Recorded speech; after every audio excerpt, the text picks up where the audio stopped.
Witajcie moi mili, dzisiejszy odcinek jest chyba jednym z ważniejszych, który nagram w tym roku. Zobaczcie, nawet czarna larwa tutaj się pojawiła, by obejrzeć co kręcę. Przeparkujmy czarną larwę, bym ja jej nie rozdeptał przypadkiem. Jeden z ważniejszych odcinków w tym roku ze względu na bohatera, a jest nim Dacia Duster, najnowsza. Ja pierniczę, Dacia jak kilkanaście lat temu wjechała na rynek europejski tanimi i budżetowymi samochodami. Natychmiast auta tej marki pojawiły się na ulicach całej Europy. Jeśli mowa o najnowszym Dusterze. Ten samochód normalnie wygląda designersko. Jest w rozsądnej cenie. Może nie tak rozsądnej, tak jak kiedyś. Tutaj mamy egzemplarz, który kosztował jakoś 95 000. Ale spokojnie. Po pierwsze, kilkanaście lat temu taki Duster miał po prostu bardzo mało do zaoferowania, aczkolwiek pełnił swoją funkcję, był po prostu samochodem takim do przemieszczania się, po prostu normalnego. Najnowszy Duster, no to już moi mili, jest pełnoprawnym samochodem, w dodatku wyposażonym fabrycznie w instalację gazową. W dzisiejszym filmie przyjrzymy się tej maszynie z bliska, zmierzymy ją raceboxem, skoczymy na próbę autostradową. I tak, jeśli chodzi o wersję wyposażenia, no to mamy tutaj 4 do wyboru. To jest jakby trzecia od góry, wersja Extreme. Bardzo łatwo to można poznać, proszę bardzo, po tych satynowych akcentach, czy to lusterka, czy to znaczek Daci z tyłu. No, w podobnym odcieniu też takie satynowe są elementy, przykładowo w BMW M550i, to chyba bardzo dobrze świadczy o Daci. Jeśli mowa o wyposażeniu, no to Wam będę po prostu przez cały odcinek opowiadał, co ten samochód ma. Ma na pewno keyless, bezkluczykowy system, pełen, proszę bardzo. Nawet tutaj nie trzeba nic dotykać, wystarczy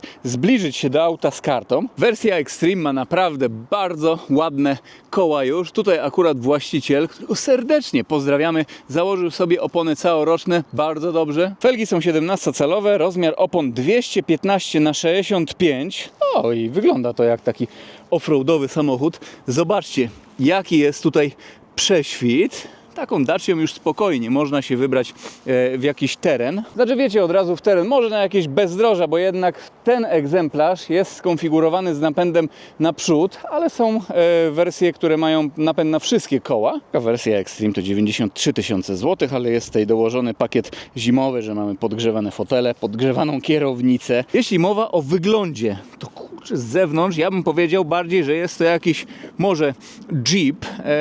Wiem, że tutaj właściciela też zaczepiały na ulicy różne osoby i nawet podejrzewały, że może być to jakiś Land Roverek. Duster tej generacji już tak konkretnie, muszę przyznać, wygląda. Mamy tutaj światła LEDowe, ale nie pełne. No tutaj jeszcze jakieś są takie żaróweczki, tam można dostrzec. Ale światła mijania, czy też bodajże nawet drogowe, no to już są normalnie LED. Jest tutaj chyba nawet asystent świateł drogowych. Emblemat Dacia, proszę bardzo. Też nie są taki biały do końca, są tutaj takie paseczki. Pełno jest tutaj z zewnątrz offroadowych akcentów. Chodzi mi o te czarne plastiki, ale w Daci, w takiej terenóweczce małej, one jak najbardziej pasują, dodają tutaj takiego smaku, klimatu, proszę bardzo, też tutaj napis Duster. Kurczę, nie wiem, czy to widać, ale 20% no to chyba z odzysków tutaj jest rzeczy, tak mi się wydaje. Jak myliśmy ten samochód przed nagraniami, widzicie, takie kropeczki są. Ja myślałem, że jest to po prostu jakiś kurz, ale nie, te kropeczki, no to po prostu plastik taki i są one wszędzie tutaj, na tych elementach. Ciekawe, wcześniej powiedziałem o akcencie z BMW M550 i przykładowo, teraz muszę tutaj nawiązać do BMW i trójki, która też ma niektóre panele właśnie takie różne, no w sensie takie eko, wiecie. Tutaj z tyłu nie mamy świateł LEDowych, ale też te światła są bardzo designerskie, lampy. Designerskie! Niby widzimy tutaj jakieś nawiązania do poprzedniego Dustera, ale oj, ta generacja od poprzedniej różni się znacznie. Dzisiaj jak jechaliśmy tutaj na nagrania, mijałem właśnie takiego Dustera poprzedniej generacji poliftowego i generalnie no, różnice są znaczne. Jeśli chodzi o tylny zderzak, no to też proszę bardzo, pełno plastikowych elementów.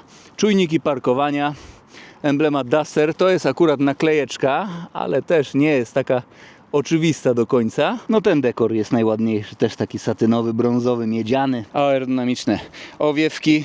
Taki oto spoiler na tylnej klapie. A napisaliście mi pod filmem z Tipo, dlaczego robi się właśnie takie wyżłobienia na autach, ponieważ blacha jest po prostu, na przykład jak jest cieńsza, no to te wyżłobienia sprawiają, iż po prostu te elementy są sztywniejsze. Teraz dobrze widać, jakie mamy tutaj zaakcentowanie, taki kurczę, biodro. A, tak agresywnie jest. W ogóle tutaj klameczka, proszę, jak w Alfie Romeo. Jeśli chodzi o włoskie klimaty, spójrzmy na reflektory. Widzicie tą listwę LED? Idzie tak, tak i tak.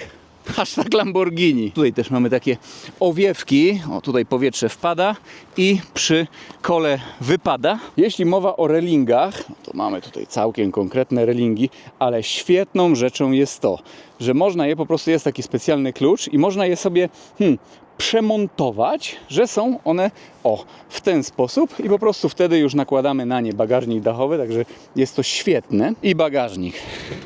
Prawie 500 litrów pojemności. Jest on troszeczkę, o kilkadziesiąt litrów większy niż w poprzednim Dusterze.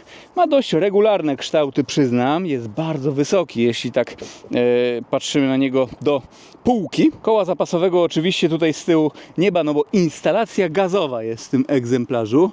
Wejście 12V. Oświetlenie i tutaj to wam zaraz powiem, o co tutaj chodzi, bo w całym aucie spotkamy pełno takich jakby zaczepów. Widzę głębiej haczyki i tak dalej. Dostęp do bagażnika bardzo dobry. Dobra, możemy zamykać. Wchodzimy do wnętrza. O pierdziele. No dźwięk, sorry, muszę to powiedzieć, ale jak w jakimś aucie premium. W ogóle tu jest jeszcze jedna taka bardzo zaskakująca rzecz, jaka pojawiła się w Daci i która występuje tylko chyba w pojazdach marki premium, takich porządniejszych, ale o tym później, rozwali wam to głowy. Boczek drzwiowy, no jest budżetowy, nie jest to premium, jest po prostu cały twardy, nawet tutaj, ale jest, fajnie, że jest boczek drzwiowy przecież. Klamka, można wychodzić i wchodzić do tyłu, nawet szyby można sobie otworzyć, też przez szybę można wchodzić, wychodzić. Tapicerka jest tutaj raczej taka normalna, znaczy wiem, taka kurczę taka jakby gumowana delikatnie, tutaj jest taka normalna tkaninka, a tutaj jakby taka lekko gumowa, że na pewno nie będziemy się w niej ślizgać.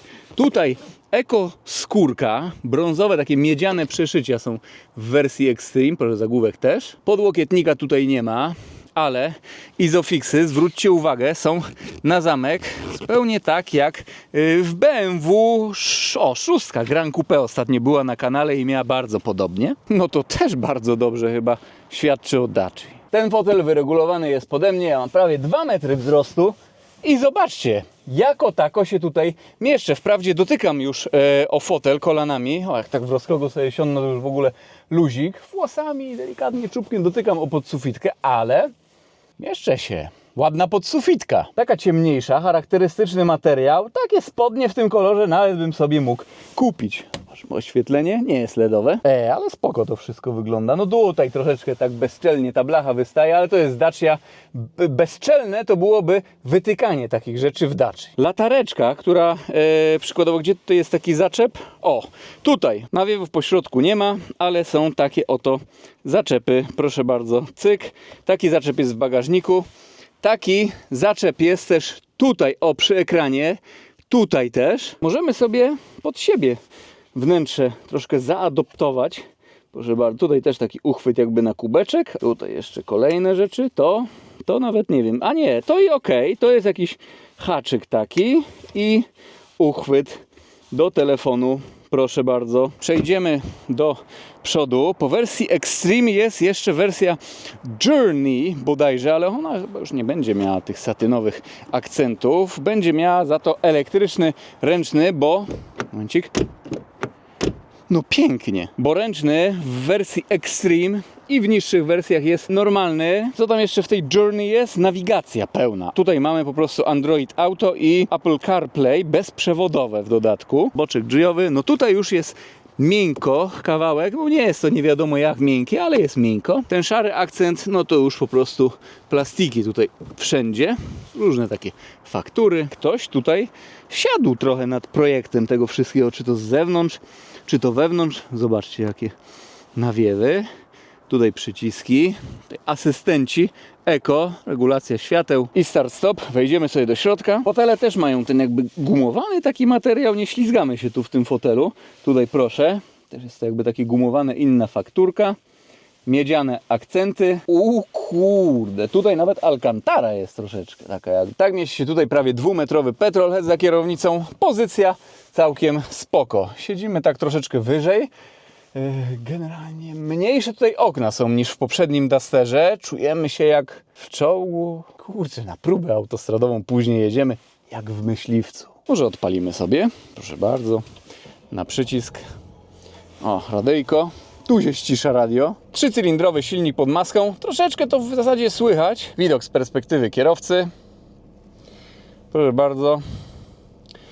Troszeczkę ta pionowa szyba taka dość kojarzy mi się z Mini Cooperem, trochę jakby z Jeepem jakimś czy coś. Deska rozdzielcza cała twarda. Wprawdzie mamy tutaj sporo różnych faktur, też urozmaiceń i tak dalej, ale wszystko to jest twarde, jak na Dacie przystało, ale możemy sobie za to wszystko szarpać i szczerze nic się tutaj nie odzywa. Czy to jedziemy po wertepach, czy to wszystko szarpiemy, jest lepiej niż w nowych Mercedesach. Naprawdę musiałem to powiedzieć. Nawiewy, panel fizycznych przycisków, obsługa klimatyzacji po prostu. Tutaj jakiś praktyczny schowek. Z właścicielem rozmawiałem, to jak się wrzuca telefon i się szybciej rusza, to on bardzo łatwo wypada. Tutaj przydałoby się wygumować to. Tutaj dwa wejścia USB-C, 12V. Tutaj kolejna jakaś taka półeczka. Gałęcjuszek. W zasadzie normalny, 6-stopniowa manualna skrzynia biegów. Podłokietnik też jest taki jakby, cholera wie co to za materiał. Podobne materiały są w Range Roverach. Tak, o, tutaj idą. No Range Rover, marka premium, a bardzo dobrze, to też świadczy o Daci przecież. Kierownica, czy ma ona jakieś podcięcia? Szczerze, to jest chyba ona bardziej kwadratowa niż okrągła. Ciekawy ona ma kształt. Jest dość duża, ale też wyprofilowanie.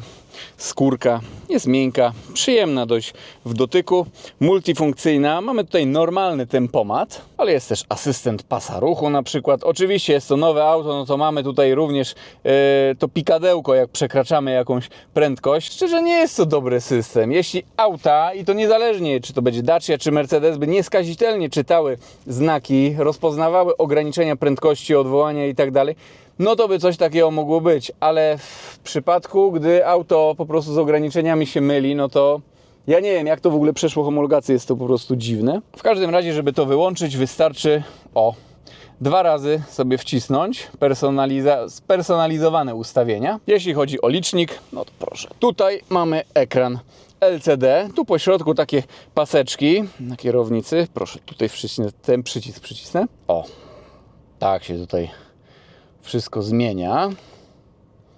Cyk. Teraz jeszcze tutaj w górę, w dół. Auto ma 4800 km. Tutaj ustawienia offroadowe, takie wskaźniki. Eco Monitor. Nawigacja. Ale to kurczę wygląda jeszcze ten obrotomierz. Jak w Mustangu w trybie sportowym. Też to dobrze świadczy o Daci przecież. I system multimedialny. Prosty, ale też ładnie nawet zaprojektowany. Te czcionki, kolory, wszystko raczej w takiej zielonej tonacji. Temperaturę. A nie, to jest wskaźnik temperaturę. No to tutaj fizycznym przyciskiem regulujemy. Także kurczę pieczone. Klimatyzacja automatyczna, jednostrefowa, podgrzewane fotele. Podgrzewana kierownica. Jezu, dożyliśmy czasów, gdzie w Daci jest podgrzewana kierownica. No i tutaj mamy... O, tak to wygląda mniej więcej. No pojazd. O, trzeba tak wyraźnie, widzę, przycisnąć. Proszę, dynamiczny.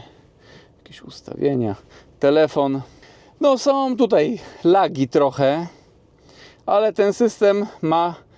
po prostu być i działać fajnie, że w ogóle jest coś takiego. Proszę, Android Auto bezprzewodowe, nie? A co, menedżer urządzeń, co tutaj jeszcze? Asystent jazdy. Proszę, tutaj można sobie skonfigurować. Aktualizacja, asystent, panie drogi. Dobra, zajrzymy jeszcze do schowka. Schowek, no, otwiera się na bezczela. Jest też bezczelnie twardy. No to jest Dacia, no tutaj muszą być twardsze plastiki troszeczkę. Gasimy i zajrzymy jeszcze pod maskę. Kurczę, ciśniemy z tym testem, bo już coraz ciemniej zaraz będzie się robić, a tu jeszcze próbę autostrony trzeba nagrać. O, otwieramy i proszę bardzo. 2 siłowniki. No wypada by to w końcu ktoś powiedział, jeśli Maska ma 2 siłowniki, to Dacia, proszę Państwa, wkroczyła na wyższy poziom, wyższy level.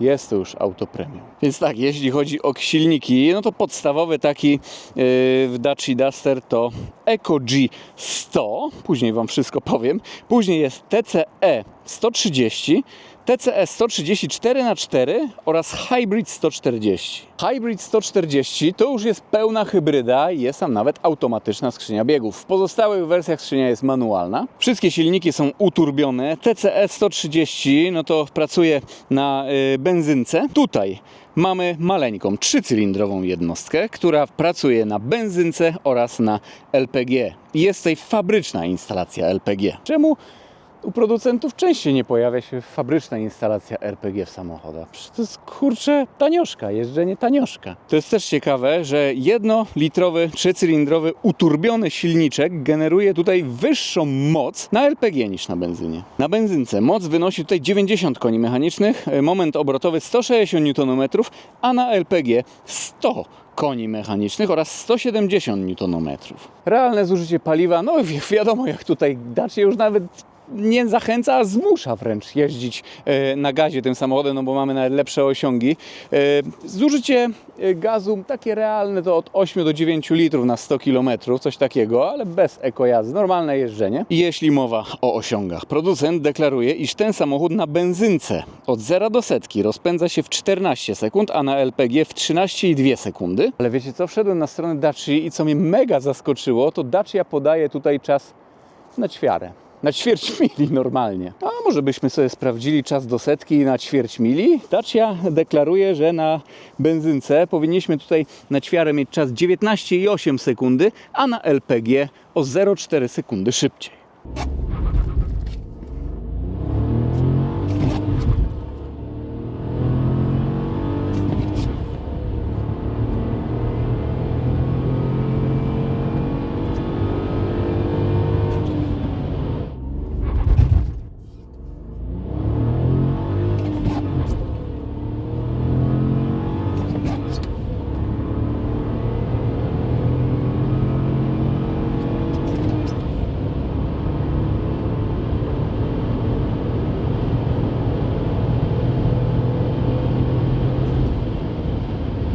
Prędkość maksymalna 163 km na godzinę na benzynie i 168 km na godzinę na gaziutku. I dobra, myślę, że jeśli chodzi o prezentację, to by było na tyle. Ja pakuję się do środka i przenosimy się na parking przed przejściem granicznym w Kołbaskowie. Jesteśmy na miejscu. Dzisiaj niestety nie będzie pomiaru wyciszenia, ponieważ nagle spadł deszcz i był problem. Zresztą pomiary przyspieszeń, no i na ćwiarę, no tu też były na mokrej nawierzchni wykonane. Jąkam się, bo się tak tłumaczę. A w sumie nie muszę się nikomu tłumaczyć. Nie, no ale poważnie, no co, jak wieje ostro wiatr i jest mokra nawierzchnia, to bez sensu po prostu robić pomiary głośności, ale za to palimy bestie. I przy tym soundcheck, co ciekawe, rura wydechowa jest tutaj z boku, zaraz przed tylnym kołem. Zupełnie tak jak w G-klasie, to dobrze świadczy przecież o Dacia.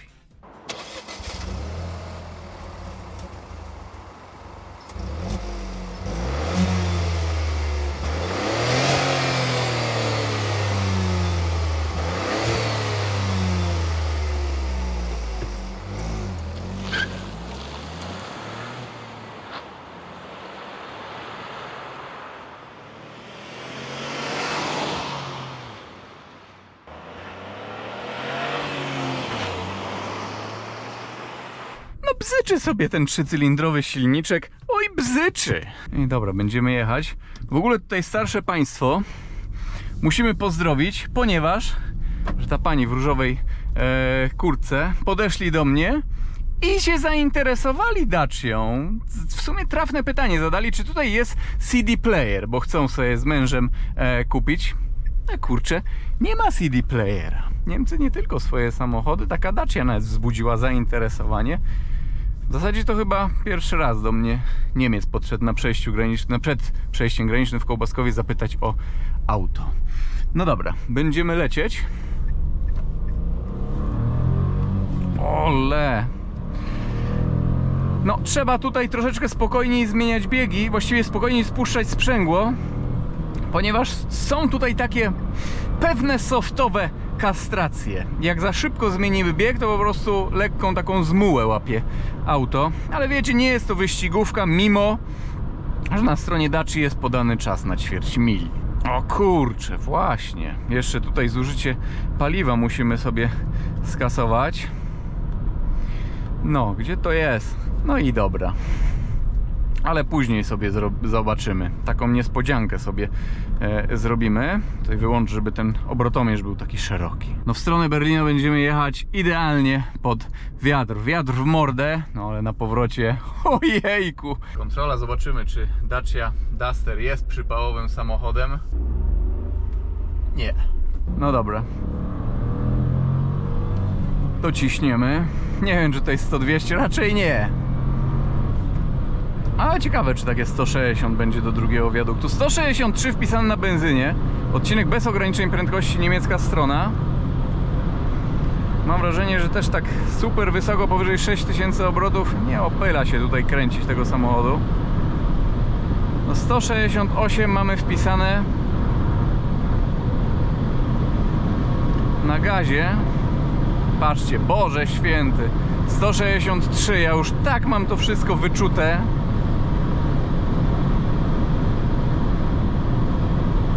No i dobra.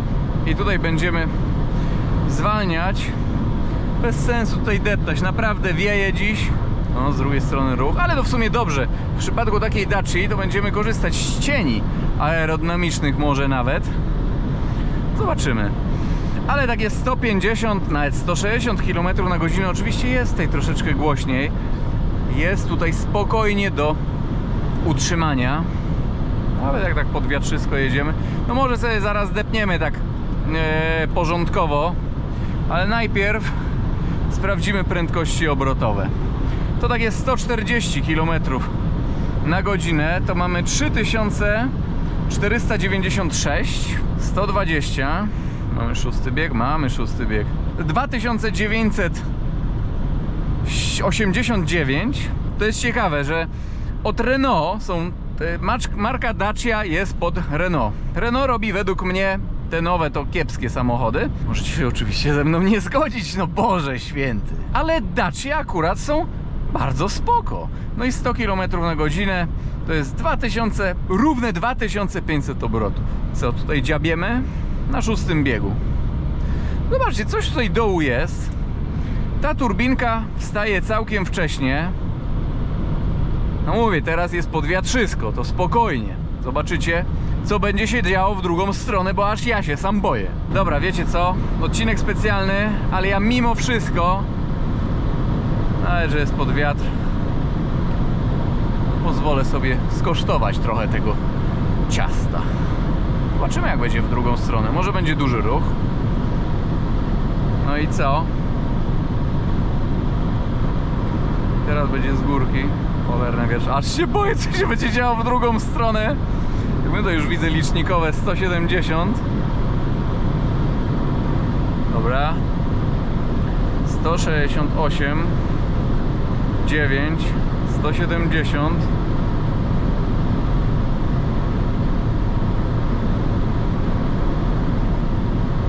Dobra, 180 km na godzinę.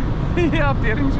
Ty, ale ja nie wiem nawet, czy tutaj przypadkiem jakiegoś kagańczyka nie ma na te 180, bo tak, albo mnie były tak wiatr zawiał jakoś ostro. No tutaj już przy takich prędkościach odczuwalny jest każdy powiew wiatru, czy to boczny, czy to w mordę, w dupkę. Drugi zjazd za przejściem granicznym w Kołbaskowie na Szmyln. Piękna próba autostradowa. Prowadzenie takiej Dacii, o dziwo, nie jest takie dramatyczne. Trochę się tutaj bujamy. Ja wiem. No. Nie ma tutaj oczywiście jakichś tam sportowych aspiracji, chociaż ten silniczek naprawdę, jak tak już ta wejdzie turbinka nam w paradę, całkiem ambitnie. No, zrobimy sobie soundcheck. A te satynowe, brązowe lusterka. Gdzie jest klimacik? Wersja Extreme. Ok. Zwalniamy i dzida. No. Jest wesoło. Dobra, ja tutaj się napędzam. Na razie nie aż tak, wiecie, brutalnie, bo i tak za chwilę będzie pod górkę, no ale na górze już trzeba będzie jakąś tam prędkość sobie już podłapać i podtrzymać. Nie, no liczę, że tutaj nie byłoby kagańczyka, no panie drogi. -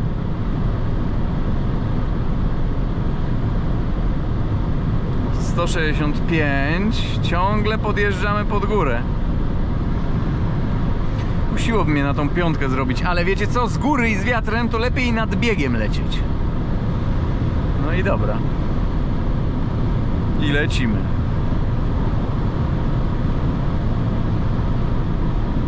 No nie, 181 i proszę Państwa, ta Dacia ma kagańczyk. Nie chcę więcej. O, teraz się trochę wyrównało.